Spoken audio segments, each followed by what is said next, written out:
శ్రీ గణేశ శారదా గురుభ్యో నమ. ధర్మ సందేహాల్లో భాగంగా మీకు కుటుంబం అంటే ఏమిటి అని అంటే చాలామంది ఇవాళ ఎలా ఉంటుందంటేనండి, కుటుంబం అంటే ఇవాళ మన లెక్క ఏంటంటే పూర్వం ఏదో ఉమ్మడి కుటుంబాలు అందరూ అన్నదమ్ములు కలిసి ఉండేవాళ్ళు, కుటుంబ పెద్ద ఉండేవాడు జరిగేది. అప్పట్లో పాపం ఏది తెచ్చినా సరే అప్పుడు నేత చీరలు తెచ్చినా ఆడవాళ్ళు ఎంతో సంతోషంగా పండగలకి పిల్లలకు తానులో తెచ్చి అందరూ చాలా నిక్కర్లు చొక్కాలు కట్టుకుంటే ఇప్పుడు వస్త్రం నూతన వస్త్రం అయితే చాలా సంతోషపడ్డారండి. ఇప్పుడు ఇవాళ ఒక 30 ఏళ్ళ నుంచి 50 ఏళ్ళ నుంచి ఆ పరిస్థితులన్నీ మారిపోయినాయి.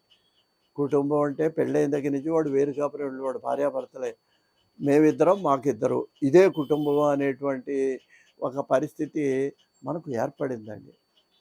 ఈ ఆధునిక జీవితం గడిపేటువంటి వాళ్ళు అసలు కుటుంబం అంటే ఏమిటో మన శాస్త్రంలో చెప్పిందండి. పెద్దలు చెప్పారు, నిర్వచనం చెప్పారు కుటుంబం అంటే ఏంటో. దాన్ని మీకు మనవి చేయాలని ప్రయత్నం చేస్తాను. ఎందుకనంటే కుటుంబ వ్యవస్థ ఇవాళ మనం చాలామంది మాట్లాడుతుంటామండి, రాజకీయ నాయకులు కూడా కుటుంబ వ్యవస్థ బాగుపడాలండి, గ్రామ పునాదులు, గ్రామం దగ్గర నుంచి పట్టణాలు, ముందు కుటుంబం బాగుపడాలి, ఇలా ఏవో మాటలు మనం రాజకీయంగా చెప్తుంటామండి. కానీ అసలు కుటుంబం అంటే ఏమిటి అన్నట్లయితే దానికి మన పెద్దవాళ్ళు ఏం చెప్పారంటేనండి, ఇది కూడా ఎక్కడ చెప్పిందంటేనండి, రామాయణంలో వాల్మీకి చెప్పింది. రామాయణంలో చెప్పబడ్డ విషయం అండి, ఇది ఏదో నేను సొంతంగా చెప్పింది కాదు. ఆ కుటుంబాన్ని గురించి ఆయన వారు చెప్తారండి. కుటుంబం అంటే ఏంటండి, 10 మందితో కలిసింది కుటుంబం అంటండి. దానికి ఆయన ఏమంటాడంటే దశ సంఖ్య కుటుంబీతి అంటాడు. దశ అంటే 10, ఆ 10తో కూడింది కుటుంబము.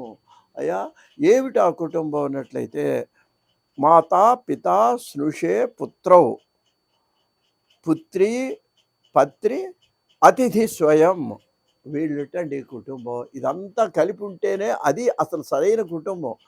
ఇందా చెప్పాను చూడండి, మేమిద్దరం మాకిద్దరు, లేకపోతే ఆ ఇద్దరు కూడా పోయింది, మేమిద్దరం మాకు ఒకళ్ళే. ఇప్పుడు ఆ స్థితి వచ్చేసిందండి. ఆడపిల్లైనా మగపిల్లైనా ఒక్కళ్ళే చాలండి, వద్దండి మాకు ఇంకా. ఆ లేని వాళ్ళేమో లేడని ఏడుస్తున్నారు, ఉన్నవాళ్ళేమో ఒక్కళ్ళే చాలంటున్నారు. అసలు మన సంప్రదాయంలోనండి ఒక్క కొడుకును ఒక్క కూతురు కానీ ఒక కన్ను కన్ను కాదు, ఒక కొడుకు కాదు అనేది మన సంప్రదాయం. ఏమో 2-3 పిల్లలు ఉంటే ఏమైందంటే, కనీసం ఇద్దరు కూడా చుట్టం మానేశారండి ఇప్పుడు. ఇదే కుటుంబం మాకు ఆనందం అనుకుంటున్నారు. ఏమిటో వేలకు వేలు కొనుక్కొని ఆ చీరలు కొనుక్కొని, ఏమండి నేను 10,000 పెట్టుకున్నానండి వాళ్ళ ఫలానా షాపులోనండి అని చెప్తుంటే, చీరలు కట్టుకోవడం, నగలు పెట్టుకోవడం ఆనందమా? మంచి మనసు, ఆప్యాయత, ప్రేమ చూపెట్టడం, పలకరించటం, కష్టాల్లో ఉన్నప్పుడు వెళ్ళి సహాయం చేయటం, ఇది ఆప్యాయత అనేది మర్చిపోతున్నాం మనం. ఇది మర్చిపోకుండా అంటే ఈ విషయం మళ్ళీ ఒక్కసారి నేటి యువతరం గమనించాలనే ఉద్దేశంతో నేను మనవి చేస్తున్నాను. కుటుంబంలో అండి ముందు తల్లి తండ్రి ఉండాలటండి. ఆ కుటుంబంలో వాడు వేరే ఉండకూడదు, లేకపోతే వృద్ధాశ్రమంలో ఉండకూడదు. మాత పిత పోతే సరే, పోయినారు అనుకోండి, ఉంటే వాళ్ళ దగ్గర పెట్టుకోవాలి. తండ్రిని పెట్టుకోవాలి, తల్లిని పెట్టుకోవాలి. ఎంతమంది అయినారండి ఇక్కడికి? 2 అయినారండి.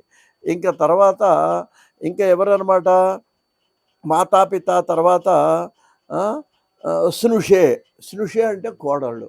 కోడళ్ళు అంటే ఏంటనమాట, 2 పుత్రవు ద్వివచనం అండి. 2 కొడుకులు ఉండాలంటండి, ఒక్క కొడుకు కాదు, 2 కొడుకులు ఉండాలి. 2 కొడుకుడికి పెళ్ళి అయితే 2 కోడళ్ళు. ఎంతమంది అయినా 4, 2 6.